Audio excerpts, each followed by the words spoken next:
Nakakalungkot, Kalingap Edu, ganito pala ang iniisip kay Bibi Viancy. Ating malalaman na at pag-uusapan ngayong araw, pero bago po ang lahat, mag-love shoutout sa ating mga listeners, viewers, and subscribers, lalo na po sa ating mga kababayang OFW saan mang sulok ng mundo. Kamusta po kayo mga kalingap? At kung bago ka pa lang sa aking munting YouTube channel, huwag ka nang mahiyang mag-subscribe, like, share, and comment. Huwag mo na rin kalimutang i-click ang notification bell nang sa ganon ay updated ka sa aking mga paparating na video. At syempre, patuloy po nating suportahan sina Kalingap Rab at ang ating ama ng Kalingap, ang nag-iisang founder, si Kuya Val Santos Matubang. Kung maaari po ay no skip ads nang sa ganon ay mas marami pa tayong malingap na nangangailangan. At konting paunawa po, kung maaari ay tapusin nyo muna ang kabuuang video nang sa ganon ay akma ang inyong mga komento. At yun na nga po mga kalingap, ano kaya itong iniisip ni Kalingap Edu dito kay Bibi Viancy? Saksi po tayong mga kalingap sa pinagsamahan ng EDSI. Umiyak tayo, tumawa at kinilig. Sa tinagal-tagal na ng EDSI ay naandun yung ating pag-asa na sana balang araw ay magkatuluyan ang dalawa.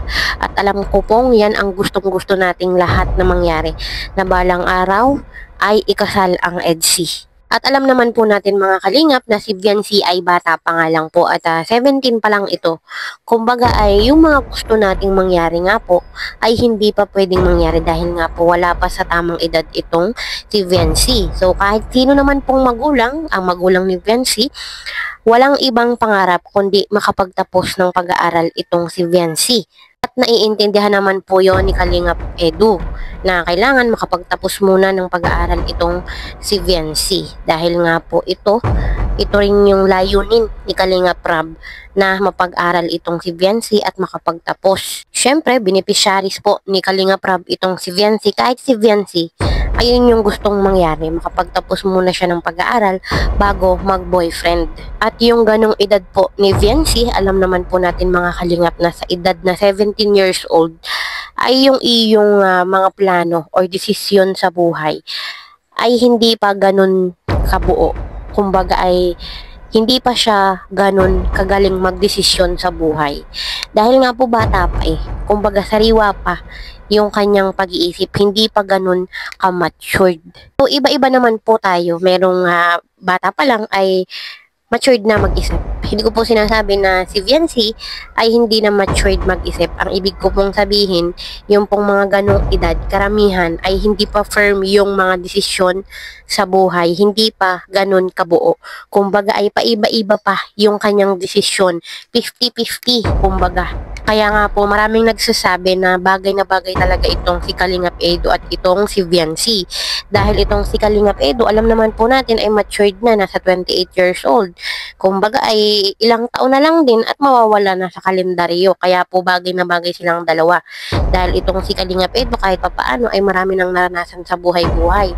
Itong si Viancy ay papunta pa lang doon. At yun na nga po mga kalingap ay isa sa mga ipinapangamba ni Kalingap Edu ay baka daw po makalimutan siya ni Viancy. Batid naman po nating lahat mga kalingap na talagang maraming nag-o-offer dito kay Viancy. Kahit po mga event or photoshoot, isa na nga po dyan yung last na ginawa nila. Yun nga po kinuha silang ambassador. Patunay lang po yun mga kalingap na talagang iba yung karisma, iba yung dating ng EDSI sa madla. Dahil po talagang kahit sino po ay kilala na ang EDSI. At ang ipinapangamba nga po ni Kalingap Edu or ikinakalungkot ay yung baka daw po dumating yung araw na makalimutan siya ni Viancy. At alam naman po natin mga kalingap na bata pa si Viancy, sa edad na 17 ay napakarami pa pong opportunities na pwedeng dumating sa kanya. Isa pa po sa ipinapangamba ni Kalingap Edu ay yung may makilala daw po itong si Viancy na mas better sa kanya, mas pogi, mas matured mag-isip. So kung iisipin po natin mga kalingap, hindi natin sukat akalain na ganun na lang yung takot ni Kalingap Edu na mawala sa kanya si Viancy. So ibig sabihin po, ganun na kalalim yung kanyang pagmamahal dito kay Viancy. Kasi nandun na yung pangamba niya na baka makalimutan siya ni Viancy or may mas makilala pa itong mas better sa kanya. Kahit po batid naman talaga natin natin na bata pa si Biancy at alam na alam po natin na marami talagang opportunity mas magagandang darating sa kanya. So yun po, ganun na pala yung iniisip ni Kalingap Edo dito kay Viancy na hindi natin alam. At yun na nga po, ang maganda lang dito kay Viancy ay nagbigay siya ng assurance dito kay Kalingap Edo na sabi niya ay hindi niya daw po makakalimutan itong si Kalingap Edo. Baka nga daw po si Kalingap Edo pa yung makalimot sa kanya. Saksi po tayong lahat mga kalingap sa pinagdaanan ng EDSI, mahigit 1 taon na ang EDSI. Ay bakit naman naiisip ng EDSI na kalimutan ang isa't isa? At sa tingin ko po mga kalingap, kahit umidad na, kahit tumanda na ang EDSI, hindi na nila makakalimutan ang isa't isa. Naging parte na po sila ng kanilang mga buhay. Kumbaga ay hindi na nila makakalimutan, nakaukit na sa kanilang puso't isipan yung mga pangalan nila sa isa't isa. Kaya hindi po mangyayari na makalimutan nila ang isa't isa. Maliban na lang kung magkaroon sila ng amnesia talaga ay makakalimutan nila ang isa't isa. So yun, going strong, no? Pakatatag lang ang EDSI at alam naman po nating lahat na habang tumatagal ang buwan, ang panahon, ay parami ng parami din yung nagmamahal sa EDSI. Kaya patuloy po natin silang suportahan mga kalingap. So yun po, hanggang dito na lang muna. See you in my next video. Bye!